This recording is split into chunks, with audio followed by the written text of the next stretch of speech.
ಹೌದು, ಇವಾಗ ನಾವು ಮಾತಾಡೋಕೆ ಹೊಡ್ತಾ ಇರೋದು ಆ ಇಬ್ಬರು ಹೆಣ್ಮಕ್ಳ ಬಗ್ಗೆ. ಈ ಘಟನೆ ನಡೆದಿರೋದು ದೆಹಲಿಯಲ್ಲಿ. ಈ ಘಟನೆ ನಡೆಯೋ ಒಂದು ಟೈಮ್ ಬಂದ್ಬಿಟ್ಟು ಸುಮಾರು ಒಂದು 12-12:30 ಆಗಿತ್ತು. ಸೊ ಆ ಟೈಮಲ್ಲಿ ಒಬ್ಬ ಕ್ಯಾಬ್ ಡ್ರೈವರ್ ಇನ್ನೇನು ಅವನ ಲಾಸ್ಟ್ ಟ್ರಿಪ್ಗೋಸ್ಕರ ಅಂತೇಳ್ಬಿಟ್ಟು ವೆಯ್ಟ್ ಮಾಡ್ತಾ ಇದ್ದ. ಆ ಸಂದರ್ಭದಲ್ಲಿ ಅಲ್ಲಿ ಬಂದಿದ್ದ ಈ ಇಬ್ಬರು ಹುಡುಗಿರು. ಸೊ ಈ ಇಬ್ಬರು ಹುಡುಗಿರು ಅಲ್ಲಿಗೆ ಬಂದಾದ್ಮೇಲೆ ಅವ್ರಿಗೆ ಒಂದು ಲೊಕೇಶನ್ಗೆ ಹೋಗಬೇಕು ಅಂತ ಕೇಳ್ತಾರೆ.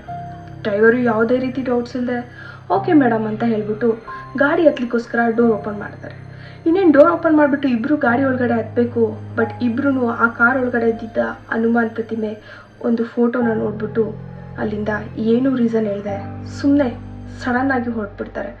ಸೊ ಹಾಗೆ ಅವರಿಬ್ಬರು ಹೊರಟಾಗ ಕ್ಯಾಬ್ ಡ್ರೈವರ್ ಎಷ್ಟೇ ಸರಿ ನಿಲ್ಸಿ ಮಾತಾಡೋಕೆ ಟ್ರೈ ಮಾಡಿದ್ರು ಅವರಿಬ್ರು ತಿರುಗೂ ನೋಡಲ್ಲ, ಹಾಗೆ ಹೊರಡ್ತಾರೆ. ಸೊ ಅವರಿಬ್ರು ಹಾಗೆ ಹೊರಡ್ತಿದ್ದು ನೋಡ್ಬಿಟ್ಟು ಕ್ಯಾಬ್ ಡ್ರೈವರ್ಗೆ ಡೌಟ್ ಬಂದ್ಬಿಟ್ಟು ಈ ವಿಡಿಯೋನ ಮಾಡಿರೋದು. ವಿಡಿಯೋ ನೋಡಿದ್ಮೇಲೆ ನಿಮಗೂ ಏನೋ ಒಂದು ಸ್ವಲ್ಪ ಸಮಥಿಂಗ್ ಮೆಸ್ಸಿ ಅಂತ ಅನಿಸುತ್ತೆ. ಯಾಕಂದರೆ ನನಗೆ ಕೂಡ ಅನಿಸಿದೆ. ನೀವು ನೋಡಿ.